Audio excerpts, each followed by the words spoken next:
नमस्कार।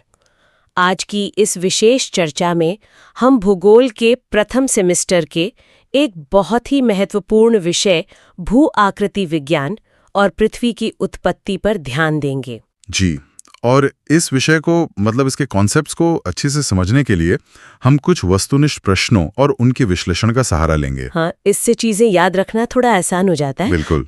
तो चलिए बिना कोई देरी किए पहले प्रश्न से ही शुरू करते हैं। जी। तो पहला सवाल है कि भू आकृति विज्ञान यानी जियोमॉर्फोलॉजी किस चीज का अध्ययन करता है? हमारे पास विकल्प हैं: जलवायु, भूमि के रूप, वनस्पति और जनसंख्या। देखिए, जलवायु का अध्ययन तो जलवायु विज्ञान है, वनस्पति का अध्ययन वनस्पति विज्ञान और जनसंख्या का वो जनसांख्यिकी होता है। तो भूमि के रूप ही सबसे सही विकल्प लग रहा है। एकदम सही। भू आकृति विज्ञान असल में पृथ्वी की सतह पर जो अलग अलग स्थल रूप मतलब लैंडफॉर्म्स हैं, उन्हीं का वैज्ञानिक अध्ययन है। सही उत्तर है ऑप्शन बी। ठीक है, अगला प्रश्न है कि भू आकृति विज्ञान भूगोल की किस शाखा से संबंधित है? विकल्प हैं: मानव भूगोल, आर्थिक भूगोल, भौतिक भूगोल और राजनीतिक भूगोल। अब देखिए, मानव, आर्थिक और राजनीतिक भूगोल ये तो सब इंसान और उसकी गतिविधियों से जुड़े हैं। सही है। जबकि जियोमॉर्फोलॉजी पृथ्वी की भौतिक संरचना मतलब फिजिकल स्ट्रक्चर से जुड़ी है। तो इसे भौतिक भूगोल का ही हिस्सा होना चाहिए। बिल्कुल सही। भू आकृति विज्ञान भौतिक भूगोल की एक बहुत ही मुख्य फाउंडेशनल शाखा है। हाँ, सही उत्तर है ऑप्शन सी। चलिए अब एक तथ्यात्मक प्रश्न। भू आकृति विज्ञान का जनक किसे माना जाता है? विकल्प हैं: डार्विन, डेविस, हम्बोल्ट और प्लेटो। इसमें विलियम मॉरिस डेविस का नाम सबसे ज्यादा प्रमुखता से आता है। उन्होंने जो अपर्दन चक्र का सिद्धांत दिया था वो इस विषय का एक कह सकते हैं कि केंद्रीय विचार है। हाँ बिल्कुल। विलियम मॉरिस डेविस को उनके व्यवस्थित और सैद्धांतिक योगदान की वजह से ही आधुनिक भू आकृति विज्ञान का जनक मानते हैं। सही उत्तर है ऑप्शन बी। बहुत बढ़िया। अब थोड़ा विषय बदलते हैं। ये प्रश्न पृथ्वी की उत्पत्ति से जुड़ा है। निहारिका सिद्धांत किसने दिया था? अच्छा, नेब्यूला हाइपोथेसिस। विकल्प हैं: कांत, लाप्लास, कांत एवं लाप्लास और न्यूटन। हाँ। जहां तक मुझे याद है इसका जो मूल विचार था वो कांत ने दिया था जी। और बाद में लाप्लास ने उसमें कुछ सुधार किए थे, उसे संशोधित किया था। तो मेरे हिसाब से दोनों का नाम एक साथ आना चाहिए। सही कहा।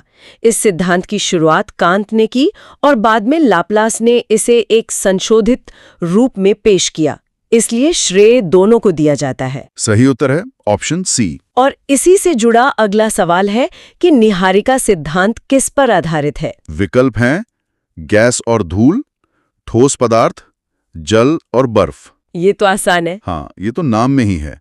निहारिका या नेब्यूला का मतलब ही गैस और धूल का बादल होता है। तो विकल्प ए, गैस और धूल, सीधा सीधा जवाब है। हमारा पूरा सौरमंडल गैस और धूल के एक बहुत बड़े घूमते हुए बादल से बना है। सही उत्तर है ऑप्शन ए। ठीक है। पृथ्वी की उत्पत्ति का एक और सिद्धांत है ज्वारीय परिकल्पना या टाइडल हाइपोथेसिस।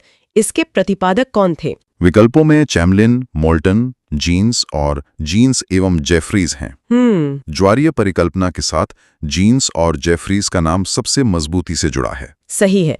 ज्वारीय सिद्धांत का प्रतिपादन जेम्स जीन्स ने किया था और बाद में हेरोल्ड जेफरीज ने उसमें कुछ सुधार किए। सही उत्तर है ऑप्शन डी। अच्छा, तो ये जो ज्वारीय सिद्धांत है इसके पीछे मुख्य बल कौन सा है? विकल्प हैं: अपकेंद्रीय बल, गुरुत्वाकर्षण बल, चुंबकीय बल और घर्षण बल। इसमें भी एक हिंट है। हाँ, ज्वारीय शब्द ही गुरुत्वाकर्षण की तरफ इशारा कर रहा है।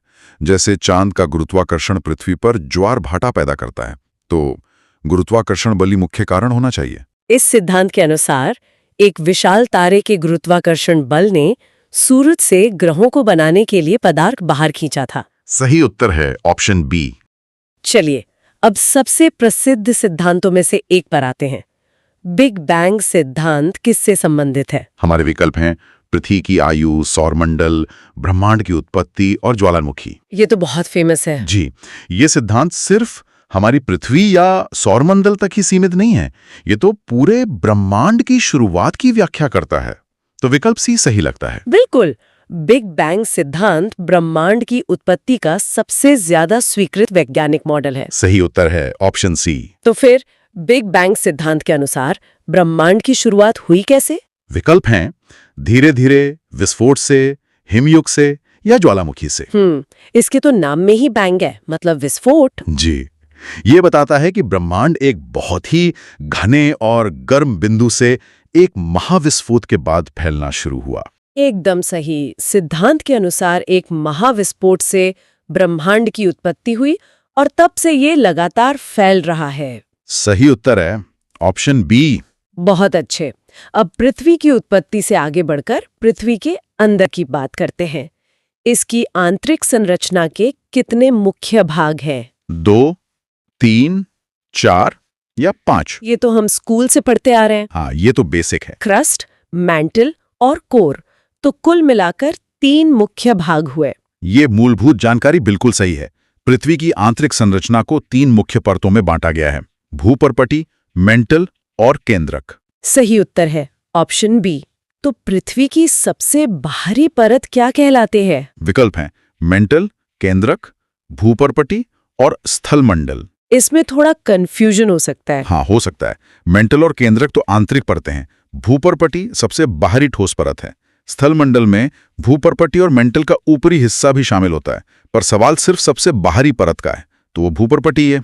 बिल्कुल सही। भूपर्पटी यानी क्रस्ट पृथ्वी की सबसे पतली और सबसे बाहरी परत है, जिस पर हम रहते हैं। बिल्कुल सही उत्तर है ऑप्शन सी। अब भूपर्पटी के ठीक नीचे जो मैंटल है, उसकी मोटाई लगभग कितनी है? हमारे पास विकल्प हैं 100 किलोमीटर, 500 किलोमीटर, 2900 किलोमीटर और 6000 किलोमीटर। मैंटल पृथ्वी की सबसे मोटी परत है, तो 100 या 500 किलोमीटर तो बहुत कम है, और 6000 किलोमीटर तो लगभग पृथ्वी के केंद्र तक की दूरी हो गई, तो 2900 किलोमीटर सबसे तार्किक अनुमान लगता है। आपका अनुमान एकदम सही है। मैंटल भूपर्पटी के नीचे से लेकर लगभग 2900 किलोमीटर की गहराई तक फैला है। बिल्कुल सही उत्तर है ऑप्शन सी। अच्छा, और पृथ्वी का जो सबसे भीतरी भाग है, यानी केंद्रक या कोर, वो मुख्यतः किससे बना है? विकल्प हैं सिलिका, लोहा निकल, एल्यूमिनियम और तांबा। इसकी एक खास परत का नाम भी है। जी, इसे निफे NiFe परत भी कहते हैं, जो निकल Na और फेरम Fe यानी लोहे का प्रतीक है, तो लोहा निकल सही उत्तर होना चाहिए। बिल्कुल सही। पृथ्वी का केंद्रक मुख्य रूप से भारी धातुओं, खासकर लोहा और निकल से बना है, और इसी वजह से पृथ्वी का चुंबकीय क्षेत्र भी बनता है। बिल्कुल सही ऑप्शन बी। चलिए वापस भू आकृति विज्ञान पर आते हैं। इसका मुख्य उद्देश्य क्या है? विकल्प है जलवायु अध्ययन, स्थल रूपों की उत्पत्ति का अध्ययन, जनसंख्या अध्ययन और वन अध्ययन। ये पहले सवाल से जुड़ा है। हाँ, जैसा हमने पहले प्रश्न में बात की, ये भूमि के रूपों का अध्ययन है, तो इसका उद्देश्य यही समझना होना चाहिए कि ये स्थल रूप कैसे बने और कैसे विकसित हुए। विकल्प बी यही कहता है। सही है। भू आकृति विज्ञान का मुख्य उद्देश्य स्थल रूपों की उत्पत्ति, उनके विकास और उन्हें आकार देने वाली प्रक्रियाओं का अध्ययन करना है। बिल्कुल सही, ऑप्शन बी। ठीक है। अब स्थल रूपों को बनाने में 2 तरह के बल काम करते हैं, आंतरिक और बाह्य। तो इनमें से बाहरी बल यानी एक्सोजेनिक फोर्स का उदाहरण कौन सा है? विकल्प है ज्वालामुखी, भूकंप, नदी और प्लेट गति। देखिए, ज्वालामुखी, भूकंप और प्लेट गति ये सब पृथ्वी के अंदर से पैदा होते हैं, तो ये आंतरिक बल हुए। सही। नदी, हवा, ग्लेशियर ये सब सतह पर काम करते हैं, इसलिए ये बाह्य बल हैं। तो यहाँ नदी सही जवाब है। आपका वर्गीकरण एकदम सही है। नदी एक प्रमुख बाह्य बल है जो अपर्दन, परिवहन और निक्षेपण के माध्यम से जमीन को आकार देती है। बिल्कुल सही। सही उत्तर है ऑप्शन सी। अब एक दिलचस्प सवाल, भूपर्पटी में सर्वाधिक पाया जाने वाला तत्व कौन सा है? विकल्प है लोहा, ऑक्सीजन, सिलिकॉन और एल्यूमिनियम। ये थोड़ा चौंकाने वाला हो सकता है। हाँ, कई लोग लोहा या सिलिकॉन सोच सकते हैं, लेकिन भूपर्पटी की चट्टानें मुख्य रूप से सिलिकेट खनिजों से बनी है और इनमें ऑक्सीजन का प्रतिशत सबसे ज्यादा होता है। बिल्कुल सही। भार के हिसाब से भूपर्पटी में लगभग 47% ऑक्सीजन होती है, जो इसे सबसे प्रचुर तत्व बनाती है। इसके बाद सिलिकॉन का नंबर आता है। बिल्कुल सही। सही उत्तर है ऑप्शन बी। अब पृथ्वी की परतों के बीच की सीमाओं पर आते हैं। मैंटल और भूपर्पटी के बीच की सीमा क्या कहलाती है? हमारे पास विकल्प हैं वैगनर सीमा, मोहोरोविसिक सीमा, गुटनबर्ग सीमा और कॉनराड सीमा। ये नाम थोड़े मुश्किल हैं। जी, गुटेनबर्ग सीमा तो मेंटल और कोर के बीच है। मोहोरोविसिक असांतत्य या जिसे मोहो सीमा भी कहते हैं, वही क्रस्ट और मेंटल के बीच की सीमा है। सही। इस सीमा को मोहोरोविसिक डिसकंटिन्यूटी या संक्षेप में मोहो सीमा कहा जाता है। जी बिल्कुल। सही उत्तर है ऑप्शन बी। तो फिर बताइए, केंद्रक और मेंटल के बीच की सीमा क्या कहलाती है? विकल्प है मोहो सीमा, कॉनरैड सीमा, गुटेनबर्ग सीमा और डेविस सीमा। पिछला जवाब इसमें मदद करेगा। हाँ, जैसा अभी हमने बात की, मोहो सीमा तो क्रस्ट और मेंटल के बीच है, तो मेंटल और केंद्रक के बीच की सीमा को गुटेनबर्ग असांतत्य कहा जाता है। बिल्कुल सही। मेंटल और केंद्रक को अलग करने वाली सीमा को गुटेनबर्ग डिसकंटिन्यूटी कहते हैं। जी, सही उत्तर है ऑप्शन सी। ठीक है, हमने बाह्य बल की बात की थी, अब अंतर्जात बल यानी एंडोजेनिक फोर्स का एक उदाहरण बताइए। विकल्प है नदी, हिमनद, वायु और ज्वालामुखी। अंतर्जात मतलब जो पृथ्वी के अंदर से उत्पन्न हो। नदी, हिमनद और वायु ये तो सतह पर काम करते हैं। ज्वालामुखी का स्रोत पृथ्वी के भीतर मेंटल में होता है, तो जाहिर है कि यह एक अंतर्जात बल है। एकदम सही। ज्वालामुखी, भूकंप और पर्वत निर्माण जैसी प्रक्रियाएं पृथ्वी के आंतरिक बलों द्वारा ही होती हैं। सही उत्तर है ऑप्शन डी।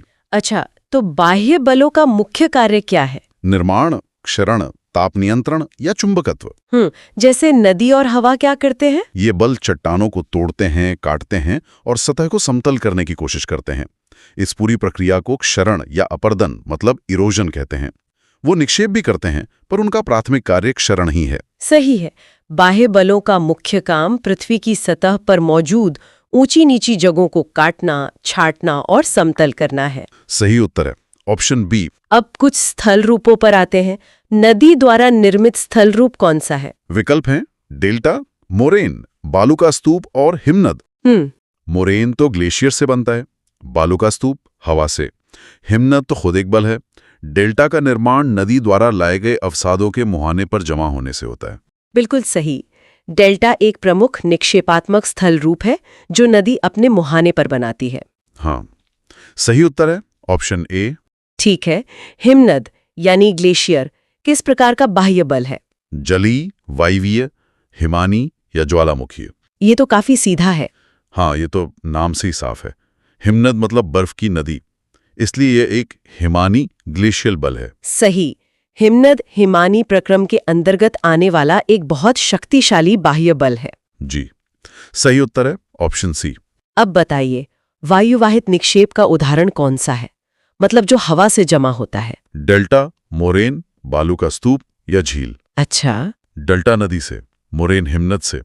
झील तो कई कारणों से बन सकती हैं, लेकिन बालू का स्तूप मतलब रेत की टीले, ये साफ तौर पे हवा द्वारा रेत जमा करने से बनते हैं, खासकर रेगिस्तान में। बिल्कुल सही। बालू का स्तूप वायु द्वारा निक्षेपण का एक बहुत अच्छा उदाहरण है। बिल्कुल सही उत्तर है ऑप्शन सी। अब वापस डेविस पर आते हैं। डेविस का अपर्दन चक्र किससे संबंधित है? नदी, हिमनद, वायु या समुद्र? डेविस का जो मॉडल था वो मुख्य रूप से आर्द्र जलवायु वाले क्षेत्रों पर केंद्रित था, जहां नदी अपर्दन का सबसे प्रमुख कारक होती है। उन्होंने तो स्थल रूपों के विकास की तुलना नदी के जीवन चक्र से ही की थी। एकदम सही। डेविस का अपर्दन चक्र का मॉडल मुख्य रूप से नदीय अपर्दन से संबंधित है। बिल्कुल सही उत्तर है ऑप्शन ए। तो डेविस के चक्र के अनुसार अपनी युवन अवस्था में नदी का प्रमुख कार्य क्या होता है? निक्षेप, क्षरण, परिवहन या संतुलन? जब नदी जवान होती है। युवावस्था में नदी पहाड़ी इलाकों में होती है, वहां ढाल बहुत तेज होता है, पानी का वेग भी बहुत ज्यादा। इस अवस्था में नदी अपनी घाटी को गहरा करने यानी क्षरण करने का काम सबसे ज्यादा करती है। सही है।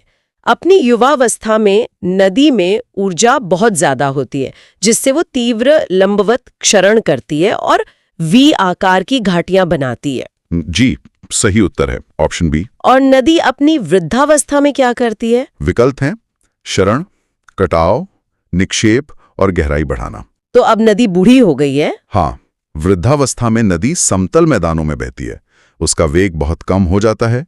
इस वजह से वो अपने साथ लाया मलबा और आगे नहीं ले जा पाती और उसे जमा करने लगती है। इस प्रक्रिया को निक्षेप डेपोजिशन कहते हैं। बिल्कुल। वृद्धावस्था में नदी की ऊर्जा कम हो जाती है और निक्षेपण उसका प्रमुख कार्य बन जाता है, जिससे डेल्टा और बाढ़ के मैदान जैसे स्थल रूप बनते हैं। जी, सही उत्तर है ऑप्शन सी। अगला सवाल, पठार का निर्माण मुख्यतः किससे होता है? नदी निक्षेप, ज्वालामुखी क्रिया, हिमनद या वायु? पठार मतलब ऊपर से समतल उठा हुआ भूभाग। कई बड़े पठार जैसे भारत का दक्कन का पठार वो लावा के जमने से बने हैं और लावा पृथ्वी के अंदर से ज्वालामुखी क्रिया द्वारा बाहर आता है। तो ज्वालामुखी क्रिया एक प्रमुख कारण है। ये सही है।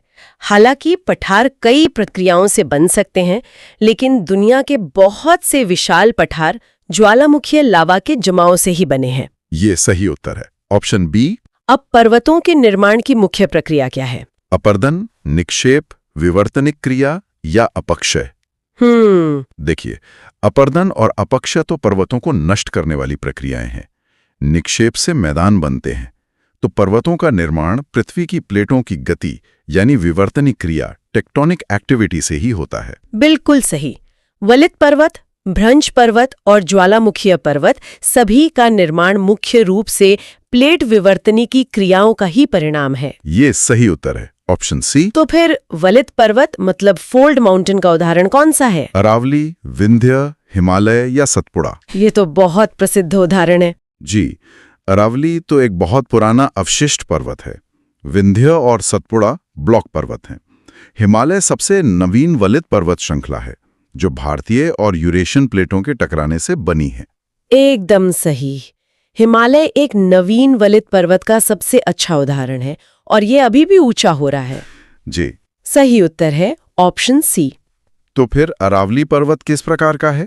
वलित, भ्रंश, अवशिष्ट या ज्वालामुखी? अभी पिछले जवाब में इसका जिक्र आया। हाँ, अरावली कभी एक बहुत बड़ा वलित पर्वत हुआ करता था, लेकिन करोड़ों सालों के अपर्दन के बाद अब वो घिसकर बहुत छोटा हो गया है। इसलिए अब इसे अवशिष्ट रेजिडुअल पर्वत कहा जाता है। बिल्कुल सही। अरावली दुनिया की सबसे पुरानी पर्वत श्रृंखलाओं में से एक है और अब ये एक अवशिष्ट पर्वत का उदाहरण है। सही उत्तर है ऑप्शन सी। ठीक है, एक महत्वपूर्ण शब्द है अपक्षय, वेदरिंग। इसका क्या मतलब है? परिवहन, निक्षेप, चट्टानों का टूटना या पर्वत निर्माण? इसमें और अपर्दन में एक छोटा सा फर्क है। जी, वही मुख्य है। अपक्षय में चट्टानें अपनी ही जगह पर टूटती फूटती हैं, जबकि अपर्दन में टूटे हुए पदार्थ का परिवहन भी शामिल होता है। तो चट्टानों का टूटना इसकी सही परिभाषा है? सही व्याख्या है। अपक्षय वो प्रक्रिया है जिसमें चट्टानें भौतिक या रासायनिक क्रियाओं द्वारा अपने स्थान पर ही टूटती हैं। सही उत्तर है ऑप्शन सी।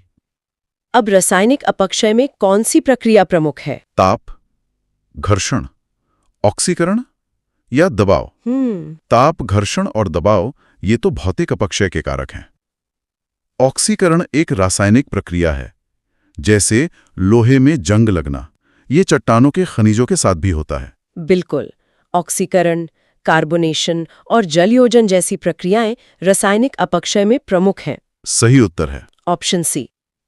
भू आकृति विज्ञान का संबंध किससे नहीं है? स्थल रूप, अपर्दन, जलवायु या जनसंख्या? इसके अध्ययन क्षेत्र में क्या शामिल नहीं है? स्थल रूप और अपर्दन तो इसके मूल विषय हैं। जलवायु भी स्थल रूपों को प्रभावित करती है, तो उसका भी संबंध है। लेकिन जनसंख्या का अध्ययन तो मानव भूगोल का विषय है। सही विश्लेषण। जनसंख्या का अध्ययन जनसांख्यिकी और मानव भूगोल के अंतर्गत आता है। इसका सीधा संबंध भू आकृति विज्ञान से नहीं है।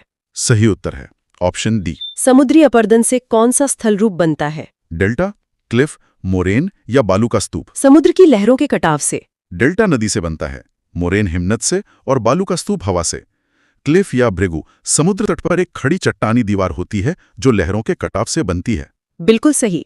समुद्री क्लिफ का निर्माण समुद्री लहरों के अपर्दनात्मक कार्य द्वारा होता है। सही उत्तर है ऑप्शन बी। नदी के मोड़ को क्या कहा जाता है? जलप्रपात, विसर्प, डेल्टा या घाटी? जब नदी मैदानी इलाकों में घूमकर चलती है। जलप्रपात तो ऊंचाई से गिरता पानी है, डेल्टा मुहाने पर बनता है, घाटी नदी का रास्ता है। इन मोड़ों को विसर्प, मिएंडर कहा जाता है। एकदम सही। नदी के इन घुमावदार मोड़ों को विसर्प या मिएंडर कहा जाता है। सही उत्तर है ऑप्शन बी। जलप्रपात का निर्माण किससे होता है?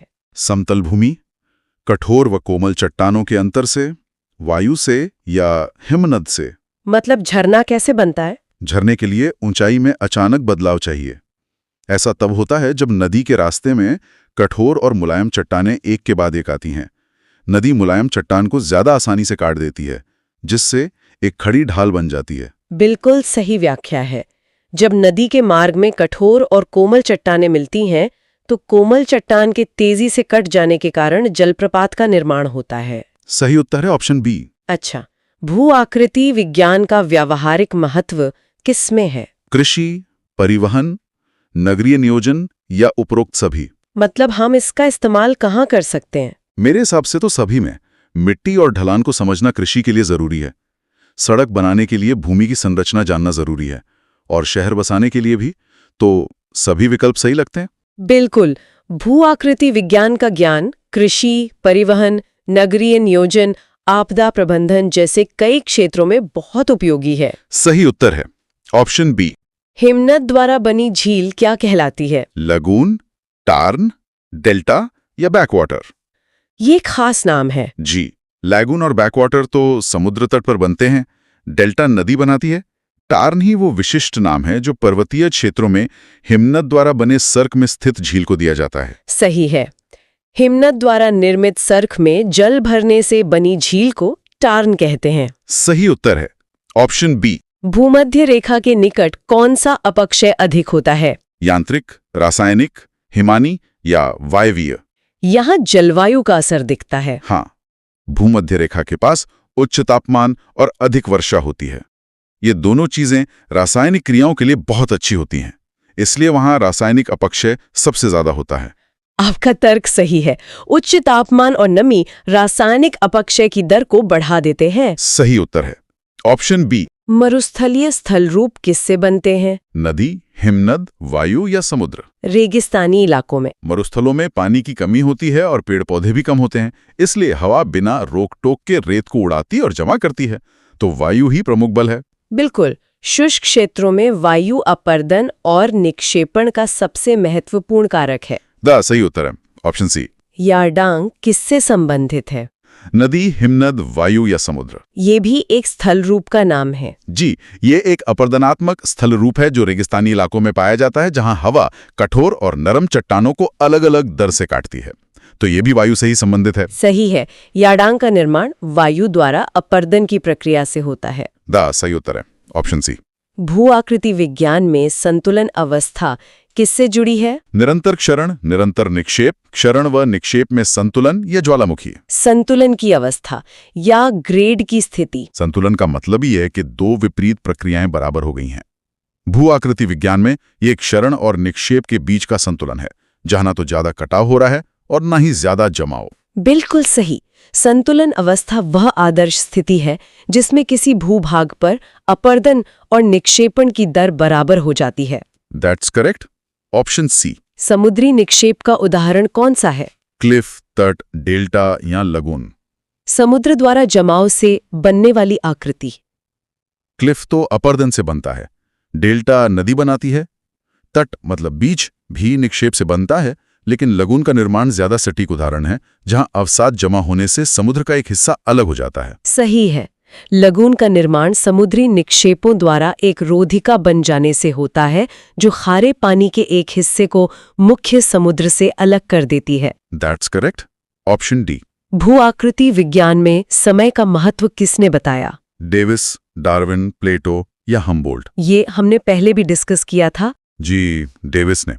उन्होंने कहा था कि स्थलरूप संरचना, प्रक्रम और अवस्था का प्रतिफल होता है। यहाँ अवस्था का मतलब समय या विकास के चरण से है, युवावस्था, प्रौढ़ावस्था और वृद्धावस्था। बिल्कुल। विलियम मॉरिस डेविस ने अपने भौगोलिक चक्र के सिद्धांत में समय को एक महत्वपूर्ण कारक के रूप में प्रस्तुत किया। जी हाँ, सही उत्तर है ऑप्शन ए। नवीन वलित पर्वत किस युग में बने? प्राचीन, मध्य, नवीन या आद्य? जैसे हिमालय और आल्प्स। इनके नाम में ही नवीन शब्द है, जिसका मतलब है कि इनका निर्माण भूवैज्ञानिक इतिहास के सबसे हाल के युगों में हुआ है, जैसे कि टर्शरी युग। तो नवीन युग ही सही विकल्प है। सही है। नवीन वलित पर्वतों का निर्माण भूवैज्ञानिक इतिहास के नवीन युग में हुआ। जी, सही उत्तर है ऑप्शन सी। भूपर्पटी की औसत मोटाई कितनी है? 5 से 10 किलोमीटर, 30 से 40 किलोमीटर, 100 किलोमीटर या 500 किलोमीटर। ध्यान रहे औसत मोटाई पूछी है। हाँ, क्योंकि ये महासागरों के नीचे पतली और महाद्वीपों के नीचे मोटी होती है, तो औसत मोटाई महाद्वीपीय मोटाई के करीब होगी। 30 से 40 किमी एक अच्छा औसत लगता है। आपका विश्लेषण सही है। महाद्वीपीय भूपर्पट्टी की औसत मोटाई लगभग 30 से 40 किलोमीटर होती है। सही उत्तर है ऑप्शन बी। प्लेट विवर्तनिकी सिद्धांत किससे संबंधित है? जलवायु, स्थलोरूप, प्लेटों की गति या महासागर। Plate tectonics theory. यह सिद्धांत बताता है कि पृथ्वी का स्थल मंडल कई बड़ी बड़ी प्लेटों में बटा हुआ है, जो मैंटल के ऊपर तैर रही हैं और हिल रही हैं, तो यह प्लेटों की गति से संबंधित है। बिल्कुल सही। प्लेट विवर्तनिकी सिद्धांत पृथ्वी के स्थल मंडलीय प्लेटों की गति और उनके प्रभावों की व्याख्या करता है। बिल्कुल सही ऑप्शन सी। महाद्वीपीय विस्थापन सिद्धांत किसने दिया? डेविस, वेगनर, कांत या लाप्लास। मतलब ये विचार कि महाद्वीप भी चलते हैं। यह प्रसिद्ध कॉन्टिनेंटल ड्रिफ्ट थ्योरी है, जिसे अल्फ्रेड वेगनर ने दिया था। मौसम विज्ञानी अल्फ्रेड वेगनर द्वारा दिया गया था। दैट्स सही उत्तर है ऑप्शन बी। पृथ्वी का सबसे गर्म भाग कौन सा है? भूमप्रपर्टी, मेंटल, बाह्य केंद्रक या आंतरिक केंद्रक। सबसे ज्यादा तापमान कहाँ होता है? जैसे जैसे हम पृथ्वी के केंद्र की ओर जाते हैं, तापमान और दबाव दोनों बढ़ते हैं, तो सबसे भीतरी भाग यानी आंतरिक केंद्रक सबसे गर्म होना चाहिए। सही है। अनुमान है कि पृथ्वी के आंतरिक केंद्र का तापमान सूर्य की सतह के तापमान के बराबर हो सकता है। तो दैट्स सही उत्तर है ऑप्शन डी। और अंतिम प्रश्न, भू आकृति विज्ञान का अध्ययन क्यों आवश्यक है? प्राकृतिक आपदाओं की समझ के लिए, भूमि उपयोग योजना के लिए, संसाधन प्रबंधन के लिए या उपयुक्त सभी। ये हमने अभी थोड़ी देर पहले ही बात की थी। जी, यह हमें भूस्खलन, बाढ़ जैसी आपदाओं को समझने में मदद करता है। यह भूमि उपयोग और संसाधन खोजने में भी मदद करता है, तो सभी विकल्प सही हैं। बिल्कुल सही। भू आकृति विज्ञान का ज्ञान हमें अपने पर्यावरण को बेहतर ढंग से समझने और प्रबंधित करने में मदद करता है। सही उत्तर है ऑप्शन डी। तो ये थे भू आकृति विज्ञान और पृथ्वी की उत्पत्ति से जुड़े कुछ महत्वपूर्ण प्रश्न और उनके उत्तर। उम्मीद है कि इस चर्चा से आपको इन विषयों की मुख्य अवधारणाओं को समझने और याद रखने में मदद मिली होगी। अगली बार हम भूगोल के एक और महत्वपूर्ण विषय पर इसी तरह चर्चा करेंगे। तब तक के लिए पढ़ते रहें। नमस्कार।